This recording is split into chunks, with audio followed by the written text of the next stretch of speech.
This is Ron Frank. Professional name Alan Frank, and also R. Albert Frank.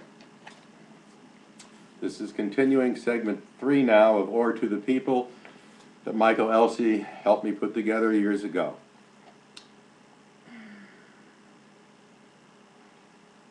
Dissolving to the Library of Congress, the time is the present day. People are wandering, looking at all those books. The Patriot steps into view, the Patriot. Jefferson's advice for us is our ticket to the knowledge intended for us all to have, to be taught to read for ourselves, and not ever to have any confidence in any other to tell us what was written or what it means. Jefferson, Or to the People, a voiceover in a whisper. Dissolve. A tight close-up of Jefferson's hand as he writes, Or to the People. Main title, Or to the People. Background. Like an architect's hand framed tight over a document of the Declaration of Independence, Jefferson applies his personal seal to the letters he is writing on the subject. Seal. Rebellion to tyrants is obedience to God. Music. Contemporary tribute songs about the American theme. What America Means to Me by Frank Sinatra. Dissolve. View of Washington, D.C. in widescreen hues of afternoon light, targeting the Jefferson Memorial. Voiceover in his own words as camera moves in. Jefferson voiceover. I have sometimes asked myself whether my country is the better for my having lived at all. I have been the instrument of doing many things, but they would have been done by others, some of them perhaps better. I propose the demolition of the church, state, establishment, and the freedom of religion. The act of prohibiting the importation of slaves, the act changing the course of descent, giving inheritance to all the children, and equally, an act concerning citizens establishing the natural right of man to expatriate himself as he wills, if were just some of the concerns of the times. Overlay text engraved upon the statue of Jefferson. I have sworn upon the altar of God eternal hostility against every form of tyranny over the mind of man. Camera tilts down to encompass the full statue of a standing Jefferson looking straight across the reflecting pool. Narrator. The primary objective of the institutions of government is to secure the greatest degree of happiness possible to the general mass of those under it. Dissolved to exterior Monticello, July 1816, it's dusk. Camera moves to frame the window of Jefferson's bedroom. He is seen sitting at his desk, writing a letter to a fellow patriot. Jefferson voice over. Sir, I am not among those who fear the people. They and not the rich are our dependents for continued freedom.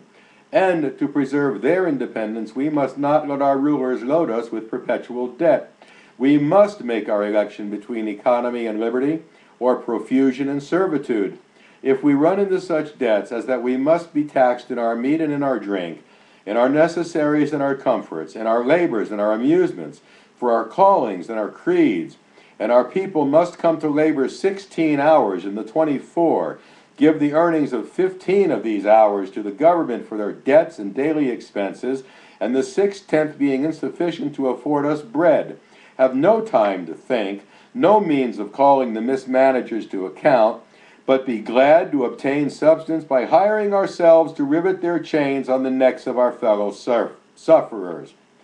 The camera moves off and away from the window.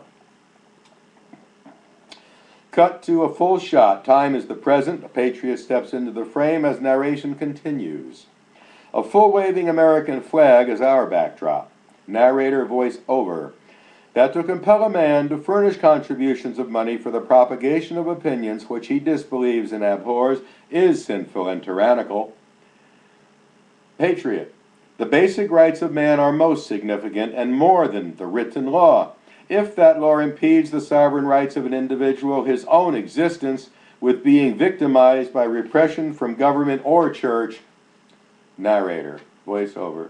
Nor will the opening scenes of our present government be seen in their true aspect until the letters of the day, representing the spirit of the day, now held in private hoards, shall be broken up and laid open to public view.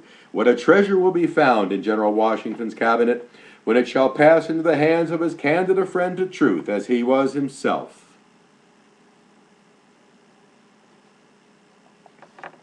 In one of his many letters, this is the Patriot now, from his home in Monticello, Jefferson writes, "The question you propose, whether circumstances do not sometimes occur which make it a duty in offices of high trust to assume authorities beyond the law, is easy of solution in principle, but sometimes embarrassing in practice.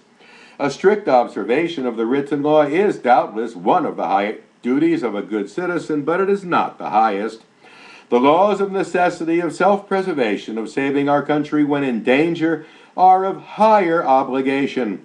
To lose our country by a scrupulous adherence to written law would be to lose the law itself with life, liberty, and all those who are enjoying them with us, thus absurdly sacrificing the end to the means." Our Patriot steps out of frame as we dissolve to the Interior Library, Philadelphia, Revolutionary period. Full frame on parchment paper, the bill for establishing religious freedom. A slow roll down. Section 1. Well aware that the opinions and belief of men depend not on their own will, but follow involuntarily the evidence proposed to their minds, the Almighty God hath created the mind free, and manifested his supreme will that free it shall remain by making it altogether insusceptible of restraint, that all attempts to influence it by temporal punishments or burdens or by civil incapacitation tend only to beget habits of hypocrisy and meanness, and are a departure from the plan of the holy author of our religion, who being Lord both of body and mind, yet chose not to propagate it by coercions on either, as was in his almighty power to do, but to expand it by influence on reason alone, that the impious presumption of legislators and rulers, civil as well as ecclesiastical, who being themselves but fallible and uninspired men, have assumed a dominion over the faith of others, setting up their own opinions and modes of thinking as the only true and infallible, and as such endeavoring to impose them on others, hath established and maintained false religions over the greatest part of the world and through all time, that to compel a man to furnish contributions of money for the propagation of opinions which he disbelieves and abhors is sinful and tyrannical, that even the forcing him to support this or that teacher of his own religious persuasion is depriving him of the comfortable liberty of giving his contributions to the particular pastor whose morals he would make his pattern, and whose powers he feels most persuasive to righteousness, and is withdrawing from the ministry those temporary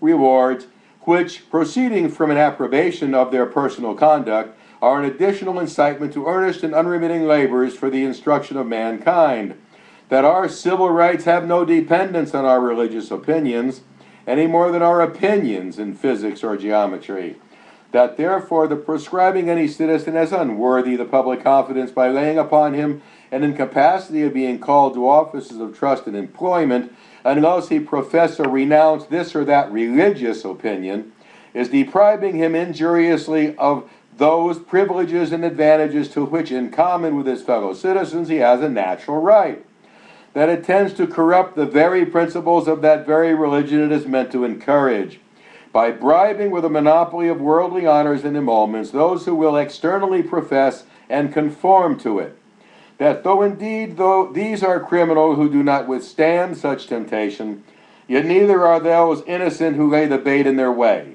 that the opinions of men are not the object of civil government nor under its jurisdiction, that to suffer the civil magistrate to intrude his powers into the field of opinion and to restrain the profession or propagation of principles on supposition of their ill tendency is a dangerous fallacy which at once destroys all religious liberty, because he, being of course judge of that tendency, will make his opinions the rule of judgment, and approve or condemn the sentiments of others only as they shall square or differ with or from his own, that it is time enough for the rightful purpose of civil government or its officers to interfere when principles break out into overt acts against peace and good order. And finally, that truth is great and will prevail if left to herself, that she is the proper and sufficient antagonist to error and has nothing to fear from the conflict unless disarmed of her natural weapons, free argument and debate, errors ceasing to be dangerous when it is permitted freely to contradict them. Section 2. We, the General Assembly of Virginia, do enact that no man shall be compelled to frequent or support any religious worship place or ministry whatsoever, nor shall be enforced, restrained, molested, or burdened in his body or goods, nor otherwise suffer on account of his religious opinions or belief, but that all men shall be free to profess and by argument to maintain their opinions in matters of religion, and that the same shall in no wise suffer on account of his religious opinions or belief, but that all men shall be free to profess and by argument to maintain their opinions in matters of religion, and that the same shall in no wise diminish, enlarge, or affect their civil capacities. Section 3.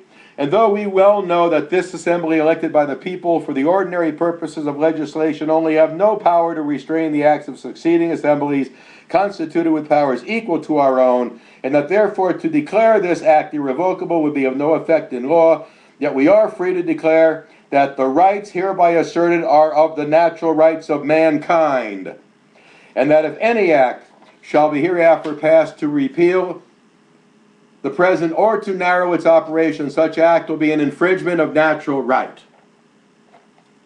Note, the previous text will be read by the narrator. After roll, we will go to our patriot as he presents the next scene. Okay, now when are we going to okay. When it says ready to record, then we will go there. We will continue to do this then. Okay.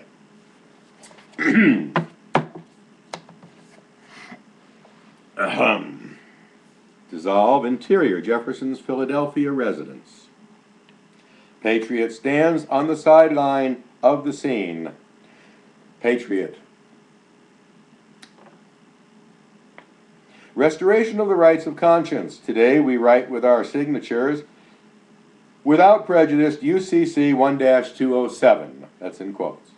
And we are, again, protected by common law and the Constitution with the amendments thereto again in effect through the, quote, law merchant, end quote, as in Jefferson's time, where, expressing their views of the British example, Adams and Hamilton differ on an intrinsic difference, the value of honesty and equality. Thomas Jefferson, John Adams, and Alexander Hamilton. A debate is in progress. Narration. A voiceover. The general education of the people is to be paid for, borne by, everyone in proportion to his general tax rate of his net worth. The more the net worth, the more you provide for public schools, so that the average man could get educated and know what his freedoms are, and be able to intelligently defend them. In the dining room, as seen through double opens doors, voices out of the past. Patriot at the side of the frame. Patriot. Hamilton wanted and fought for a king, titles, ruled by a central executive and aristocracy. The churches were all fighting for their doctrines to be the only doctrine. Jefferson and the Republicans wanted representation of the people by the people. The bitter political contest was no longer a matter confined to the comparative quiet of cabinet meetings, conducted publicly through the medium of the two newspapers, the United States Gazette for the Hamiltonian, and for the Jeffersonians, the National Gazette. And it began here, one of the most significant turning points in the history of the world. Hamilton, then Secretary of the Treasury under George Washington, had proved himself a man to be reckoned with. Jefferson and Hamilton were fundamentally opposed on general principles. Camera moves in closer, a glimpse of their debate. Adams. Purge that Constitution of its corruption,